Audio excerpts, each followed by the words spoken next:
ما عمري ما كنت كنتوقع انني غنعرف اكبر سر.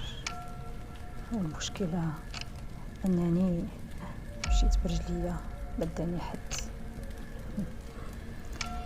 كما كيقولوا كتاب ما من هروب، وهذا الشيء اللي وقع.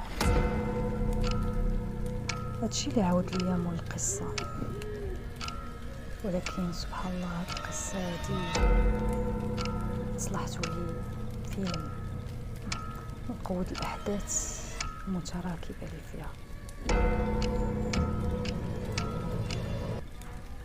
بسم الله. نبداو القصه دي. رضوان شاب في العشرينات ديالو، كان عايش حياة عادية من برا، ولكن من الداخل كان عامر بالأسئلة. علاش ما عنديش بابا؟ علاش ماما ديما ساكتة؟ وعلاش الناس كيشوفوني بنظرة غريبة؟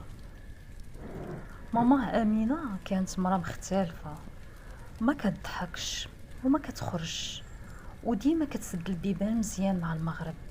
حتى الجراجم كانت كتغطيهم بالخوام، وكانوا دوك الخوامي ثوبهم ثقيل بزاف بحال الضو كيخلعها. في واحد النهار قال ليها رضوان: ماما غير قولي لي شنو واقع. انا ماما ما بقيتش صغير. سكتات وبقات كتشوف فيه وعينيها عامرين بالخوف، وقالت: غير بقى بعيد على داكشي اللي فات، راه ما فيه خير.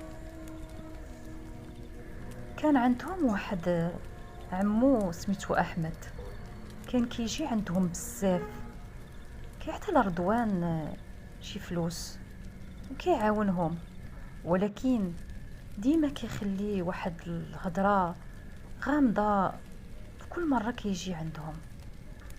قال ليه واحد النهار: واش عمرك حسيتي شي حاجه كتراقبك؟ ضحك رضوان وقال: عمو راك كتهضر بحال افلام الرعب. هو يقول لي: عمو شي نهار ولدي غتحس بها بصح، ما غاديش تضحك.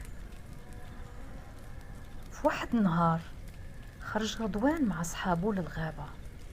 الجو كان عادي، الضحك تصاور، حتى بدا المغرب كيقرب. شويه هو يسمع واحد الصوت كان واضح وقريب ليه. رضوان هديك الساعه دار براسو بطريقه سريعه، ولكن ما لقى حتى واحد. صحابو قالوا ليه: واش انت بخير؟